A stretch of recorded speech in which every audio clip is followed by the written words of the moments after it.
Hi అండి, అందరికీ నమస్కారం. రేపే నిర్జల ఏకాదశి. మరి ఈ ఏకాదశి విశిష్టత ఏమిటి, కథ ఏమిటి, మరి దీన్ని ఈ వ్రతాన్ని ఎవరు ఆచరించారు అని ఎన్నో మంచి విషయాలు మనం ఈ వీడియోలో తెలుసుకుందాము. హిందూ ధర్మంలో ఏకాదశికి ఎంతో విశిష్టత ఉంది. మరి చాలా మంది ఈరోజు ఉపవాసం చేస్తారు. అలాగే నెలలో 2 ఏకాదశులు వస్తాయి. మరి ఒకటి శుక్లపక్షంలో, మరొకటి కృష్ణపక్షంలో. మరి నెలలో మనకి మొదటి 15 రోజులు కూడా శుక్లపక్షం అని, తర్వాత 15 రోజులు కూడా కృష్ణపక్షం అని మనం చెప్పుకుంటాము. జ్యేష్ఠ మాసంలో వచ్చే శుక్లపక్షంలో వచ్చే ఏకాదశిని నిర్జల ఏకాదశి అని చెప్పి అంటారు.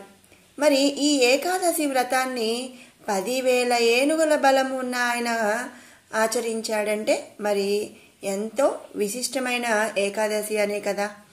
ఏడాదికి మొత్తం 24 ఏకాదశులు వస్తాయి. వాటిలో ఈ నిర్జల ఏకాదశి అత్యంత అతీతమైనదిగా మరి పరిగణించబడుతుంది. మహర్షి వేదవ్యాస ప్రకారం భీమసేనుడు ఉపవాసం చేసినందున దీనిని భీమసేని ఏకాదశి అని కూడా పిలుస్తారనమాట. మరి మనం చెప్పుకున్నట్టు 10,000 ఏనుగుల బలం ఉన్న వాళ్ళు ఎవరండి? భీమసేన వారు. కాబట్టి మరి ఆయన ఆచరించిన ఏకాదశి కాబట్టి ఈ రోజుని మరి భీమసేని ఏకాదశి అని పిలుస్తారనమాట. ఈ ఏకాదశి రోజున ఉపవాసం ఉండటం వల్ల సంవత్సరంలోని అన్ని ఏకాదశిలకు కూడా ఉపవాసం చేసిన ఫలితం లభిస్తుందని మరి అందరి ప్రగాఢ నమ్మకం.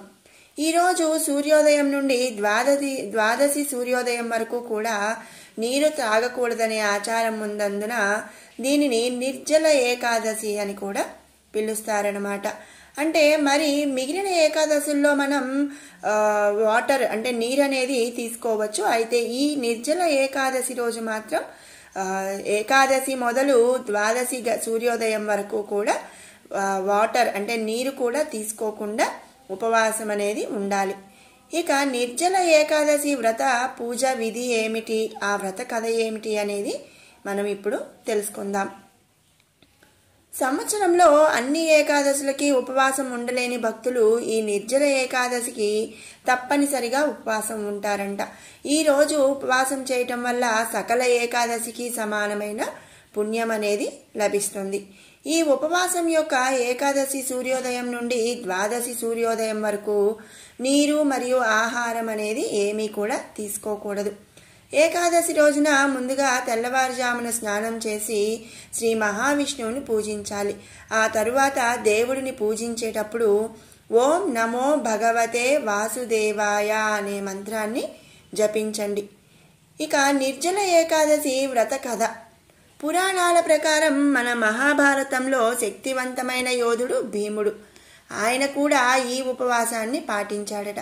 నిజానికి ఆయనకు 10,000 ఏనుగుల బలం ఉన్న చాలా ఆకలి ఉండేదట. తన ఆకలిని అస్సలు తట్టుకోలేకపోయాడు.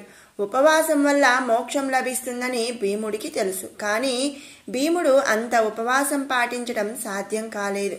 అప్పుడు శ్రీకృష్ణుని ఆదేశానుసారం భీముడు ఏకైక నిర్జల ఏకాదశి ఉపవాసాన్ని పాటించాడు. అంటే ఆకలికి తట్టుకోలేక సాయంత్రం స్పృహ తప్పి పడిపోయాడు.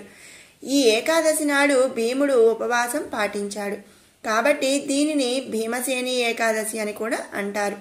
ఈ రోజున నీరు లేకుండా ఉపవాసం చేయటం వల్ల సంవత్సరంలోని అన్ని ఏకాదశుల పుణ్య ఫలితాలు లభిస్తాయని కూడా చెబుతారు. నిర్జల ఏకాదశి రోజున ఉపవాసం చేయడం వల్ల ధర్మ, అర్థ, కామ, మోక్ష అనే 4 పురుషార్థాలు కూడా లభిస్తాయి.